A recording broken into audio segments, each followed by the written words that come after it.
नमस्कार दोस्तों, हमारे चैनल पर आपका स्वागत है। जुड़े रहिए हमारी नई वीडियो के साथ। दोस्तों, आज हम बताएंगे चंदन के बारे में। दोस्तों, भारत में चंदन की 4 किस्में हैं: सफ़ेद चंदन, लाल चंदन, मयूर चंदन, नाग चंदन। वैसे तो दोस्तों मुख्य चंदन 2 प्रकार के ही होते हैं, सफ़ेद चंदन और लाल चंदन। दोनों का खूब ही प्रयोग होता है। हिंदू धर्म में चंदन को अत्यंत पवित्र माना जाता है। पूजा के हर कार्य में चंदन की लकड़ी, चंदन का लेप और चंदन के इत्र का प्रयोग किया जाता है। दोस्तों, आज हम बताएंगे केवल सफ़ेद चंदन के बारे में। सफ़ेद चंदन का पौधा कैसा होता है, इस वीडियो के माध्यम से आप जानेंगे कि सफ़ेद चंदन की खेती कैसे की जाती है। चंदन की खेती के लिए मिट्टी और जलवायु के अलावा इसकी अन्य प्रकार की मिट्टी में खाद का उपयोग करके इसे आसानी से उगाया जा सकता है। इसकी खेती के लिए भूमि का पीएच मान 6.0 से 7.5 के बीच होना जरूरी है। चंदन लाल दोमट मिट्टी पसंद करते हैं। चंदन को रेतीली मिट्टी, काली मिट्टी जो शुष्क मौसम में नाटकीय रूप से सिकुड़ जाती है, जिससे मिट्टी में गहरी दरारें बन जाती हैं। चंदन को पथरीली ज़मीन और बजरी वाली मिट्टी को पसंद करते हैं। वहीं जलवायु की बात करें तो जिन क्षेत्रों में जलवायु मध्य वर्षा, भरपूर मात्रा में धूप और शुष्क मौसम को सबसे अच्छा माना जाता है। चंदन की खेती करने के लिए आपको सिर्फ 80,000 रुपये से 1 लाख रुपये लगाने के बाद आपको कम से कम 50-60 लाख रुपये का मुनाफा हो सकता है। सफ़ेद चंदन के पेड़ से निकलने वाला तेल और लकड़ी दोनों ही औषधियाँ बनाने के काम आती हैं। साबुन और कॉस्मेटिक और परफ्यूम बनाने में सफ़ेद चंदन के तेल की खुशबू के तौर पर इस्तेमाल किया जाता है। सफ़ेद चंदन काफ़ी महंगा है। इसमें कई औषधीय गुण होते हैं और इसका उपयोग वैकल्पिक दवाइयों में किया जाता है। सफ़ेद चंदन के पौधे को एक पौधे से दूसरे पौधे को 10 फुट की दूरी पर लगाना चाहिए और चंदन के पौधे की पहली पंक्ति से दूसरी पंक्ति की दूरी लगभग 15 फुट होनी चाहिए। यदि आप पेड़ लगा रहे हैं तो कभी भी लगा सकते हो, लेकिन यदि आप पौधा लगाते हैं तो 2 से 3 वर्ष का पौधा लगाना ही बेहतर रहेगा। इससे एक फ़ायदा ये भी होगा कि आप इसे किसी भी मौसम में लगा सकते हैं और आपको इसकी देखभाल भी कम करनी होगी। इससे हमारे पौधे जल्दी भी तैयार होंगे।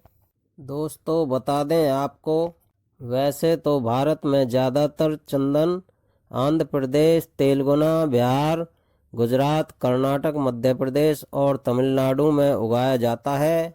दोस्तों, सफ़ेद चंदन की खेती के बारे में बात करें तो उत्तर भारत में सफ़ेद चंदन की खेती सबसे ज़्यादा होती है, क्योंकि सफ़ेद चंदन को 7.5 पीएच वाली मिट्टी की ज़रूरत होती है।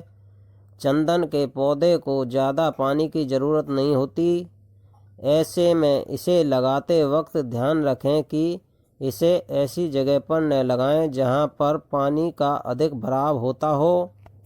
विशेषकर चंदन की कई प्रजातियां होती हैं, जिसमें से मलयागिरी या श्रीखंड सफ़ेद चंदन ही असली चंदन माना जाता है और सबसे सुगंधित होता है। इसका पेड़ 20 से 30 फुट ऊंचा और सदाबहार होता है। इसकी पत्तियां 1.5 इंच लंबी होती हैं और बेल की पत्तियां के आकार की होती हैं। चंदन के पेड़ को दलदली भूमि को छोड़कर सभी प्रकार की मिट्टी में उगाए जा सकते हैं। चंदन के पेड़ को तैयार होने में 15 से 20 साल लग जाते हैं। चंदन न सिर्फ धार्मिक अनुष्ठानों में बल्कि चेहरे पर निखार लाने के लिए भी इस्तेमाल किया जाता है।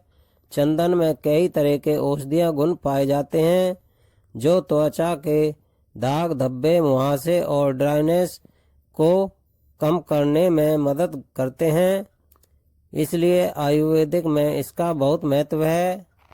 सफ़ेद चंदन का प्रयोग सर्दी, खांसी, ब्रोंकाइटिस, बुखार और मुंह और गले में खराश के इलाज के लिए भी किया जाता है। इसका उपयोग मूत्र पथ के संक्रमण, यूटीआई, यकृत रोग, पित्ताशय की थैली की समस्या, स्ट्रोक, सुजाक, सिरदर्द और हृदय और रक्त वाहिकाओं हृदय रोग की स्थितियों के इलाज के लिए भी किया जाता है। पश्चिमी उत्तर प्रदेश आदि स्थानों में होने वाला चंदन सबसे कम गुणवत्ता वाला बताया गया है। गंध के हिसाब से उड़ीसा का चंदन सर्वोत्तम होता है। भारत में चंदन की लकड़ी के लिए कर्नाटक और तमिलनाडु राज्य प्रसिद्ध हैं। दोस्तों, असली चंदन की पहचान करनी हो तो उसे जमीन या ठोस सतह पर घिसें और तब तक घिसें जब तक वह गर्म न हो जाए। जैसे चंदन गर्म होगा उसमें से सुगंध आनी शुरू हो जाएगी। सुगंधित चंदन ही असली चंदन की पहचान मानी जाती है। दोस्तों, चंदन के पौधे तैयार होने के बाद वन विभाग को बताया जाता है पेड़ काटने के लिए तैयार हैं। उसके बाद वन विभाग आगे का निर्देश देता है और निर्यात का काम शुरू होता है। चंदन दुनिया का सबसे महंगा पेड़ है क्योंकि इसकी लकड़ी 20 से 25 हज़ार रुपये प्रति किलो के आसपास बिकती है। इसी के साथ हमारी वीडियो समाप्त होती है। आगे फिर मिलेंगे हमारी नई वीडियो के साथ। दोस्तों, हमारी वीडियो आपको अच्छी लगी हो तो लाइक, शेयर और सब्सक्राइब करना न भूलें।